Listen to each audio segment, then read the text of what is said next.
we're coming here today and we are going to talk a little bit about hospitals. So my father did have a wee heart attack the other week, and of course everybody at some point in their lives are going to need some type of medical care, and that's what makes this such an appealing type of sector to be involved in. So what we'll talk about today are a couple of medically based REITs, real estate investment trusts, who sort of own hospital or healthcare related facilities. So I'm going to talk about two. They've got challenges and issues, but also a lot of opportunity in them. So let's get into it, people.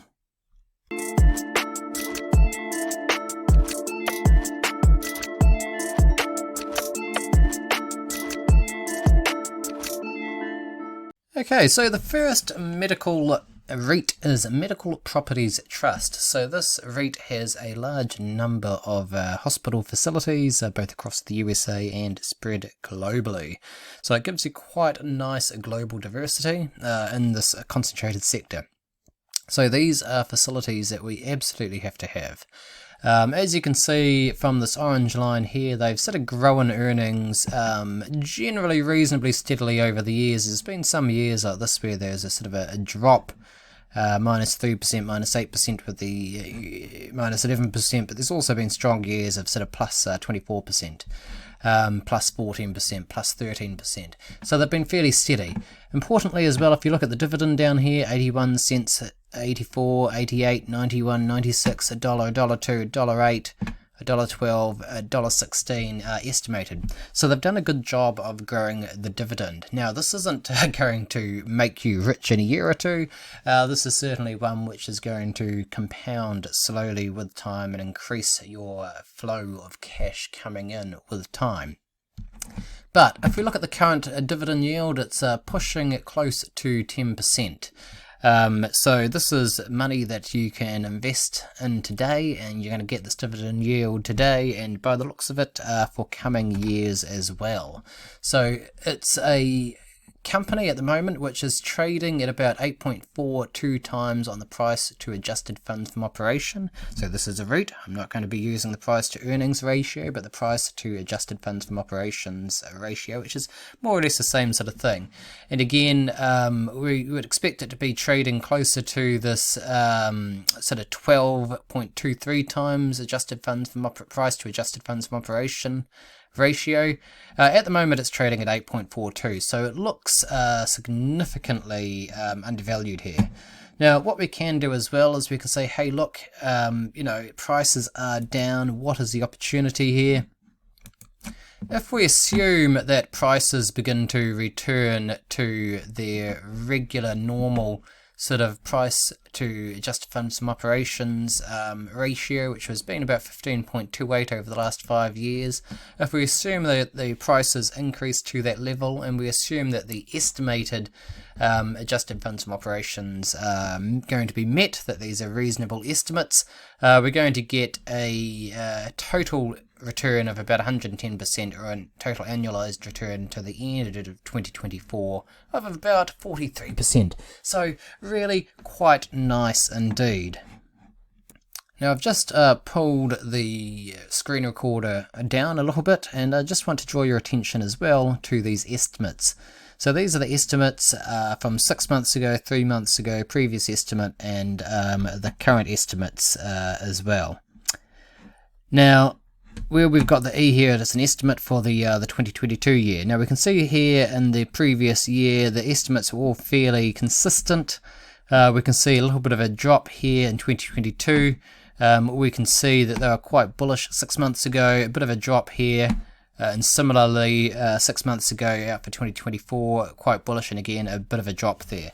So we can see that even now they're expecting some increase in the AFFO, just not as strong as they thought. The company has been having some difficulty of late with some challenged tenants as well, but this is something that they seem to be able to handle quite nicely. So while the company has had some difficulties this year, it is in my mind still fundamentally quite a sound company. So I've switched over to Finbox. We can see the current price of about $12 a share. We can see analyst targets range from a pessimistic $10 a share through to quite an optimistic $19 a share. So this is quite a wide range, but the average analyst target is about $16 at the moment. That represents quite a substantial upside. Now, selecting what I believe are more appropriate models as well, I believe that we can expect probably a fair value of about just under $15 a share, and that would represent about a 24% upside on where the prices are now. So this is potentially still a little bit of a bumpy ride. They're not out of the woods yet. There are still some challenges that lie ahead for them, and I think 2023 could still bring quite a few challenges and some additional price weakness. So yes, there is a nice juicy yield. There's no doubt about that, but there's also the potential here for some further price declines and some price choppiness as well as further news comes out about how this company is doing. But if you want to hold this for multiple years, that nice dividend should also allow you to reinvest at lower share prices in the next year or so, I think, and build a position that's quite nice as well, and again hoping for that rebound in prices. Now, a final quick question might be, well, do the analysts do a good job of actually estimating and providing these forecasts? The answer is they do a moderately good job. So we have here the Fast Graphs analyst scorecard. Now we can see in a 1 year forward estimate, there's a 10% margin for error here provided to the analysts because, hey, let's be honest, they do get it wrong. We've got a reasonable number, 2/3 hits at the 1 year out, and at the 2 year out, about 91% hits, but with a 20% margin for error, you know, giving them some ability to miss, because the further out we go, the more difficult it becomes to make these estimates. So there seems to be a reasonable scorecard here. So I think, you know, when we're looking at several years in advance, there's a reasonable level of confidence here that the analysts will be able to do a good job. So yes, I do have a position in MPW.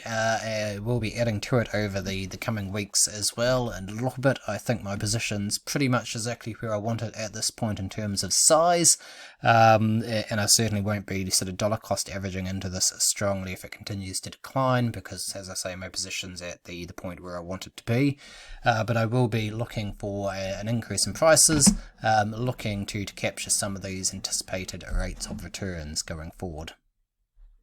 Okay, now a second option might be Global Medical REIT Incorporated, or GMRE. So this is, as we can see from the history, a relatively new REIT. There's been some fairly strong growth here, sort of 17% and 8% AFFO growth over the last couple of years. But we can see as well quite a strong decline here. Now this decline appears to be driven by some concerns around the financial trustworthiness of some of their tenants. Now they're in the medical offices space, so not actual hospitals per se, but more administrative, more specialist buildings there. So again, they're still specialist buildings, there's still a high demand for this type of facility, so I don't think we're in any significant danger here. But if their tenants do go bankrupt, there could be a period of time where the rent isn't flowing through to GMRE, and it could take them a while to lease out those facilities again at an appropriate level. But if we look at what we've got on offer here, we have a dividend yield of about 8.5%, which is very, very nice. This is quite a bit of a smaller REIT as well, as we can see down here from the market cap. So always with smaller firms, there's going to be more price volatility and a little bit more risk. And here again, we're looking at a price to adjusted funds from operations, P to AFFO ratio here. Looking at these estimated earnings relative to where the prices will be. Okay, now if you look at the potential investment returns here, again, we're going to use the Fast Graphs forecasting calculator. So we're going to be using analyst estimates, and we're going to try and understand what happens if prices return to this historic price to AFFO ratio, and the estimates are accurate at that point in time. So again, we're projecting out to the end of 2024. Now if prices return to a regular demonstrated 15.9 times price to AFFO ratio, we should expect a total rate of return from this point of about just under 90%, or about 36% an annualized rate of return. Now this is both an increase in price as well as collecting these really nice dividends as they come in, and the dividend yield of course being about 8.5%. So can we trust these analyst estimates? Well, as we're going out as well, we can sort of see, if we look back down this lower panel again, we can sort of see that there has been some weakening of the estimates in 2022, and they anticipated quite a strong increase in earnings for 2023, and this has been revised downwards quite a bit over the last 6 months, and again quite a strong increase in AFFO estimated for 2024 year, and this has been revised downwards as well. Now, even at these revised downwards levels, we're still talking about an increase in AFFO of 3%, 3.9492% here, and we're still talking about collecting quite a nice dividend as well. So I think there's some really nice opportunities here. This is a smaller REIT as well, so we could get quite a bit of price choppiness, and they're certainly not out of the challenges with some of their tenants and the credit worthiness of their tenants as well. So we could potentially see some substantial price declines. But I think here at a blended price to AFFO ratio of about 10 times, I think we've got a reasonable margin of safety here, so it could be quite a nice time now to think about adding to a position or starting a position in a global medical REIT. Now turning over to Finbox, what could we be looking at for a fair value? Well, the current price is just over $10 per share. Finbox models would suggest, again, I've selected what I believe are the more appropriate models, would suggest a fair value of between about $12 and $14, with sort of an average from these models of about $12.80. Analyst targets are a little bit lower than that on average, with about $11.57, with a range of very pessimistic $9 through to quite a high $15. So just as we saw with MPW, quite a little bit of diversity here in what analysts are expecting to see. So what should we expect? Well, if we get to this 12.8 level as fair value, we're talking about potentially about a 26% upside, which is reasonably comparable to what we saw with the fast graphs just before, so suggesting there's quite a reasonable upside here. Add on to that dividend yield, and yes, I think we're doing quite well indeed. Okay, so that is two options, I think, for medically based REITs. If you're an investor in other types of stocks, this can give you a little bit of diversity. Both of them have challenges, as I've pointed out, but they both have reasonably strong dividend yields, as well as some potential for some fairly strong upswings in prices based on where the stocks are trading at now. So look, if you enjoy this content, smash that like button and hit me up with a subscribe, and stay tuned for more videos each day during the week. I'll catch you soon. This is Lincoln signing out.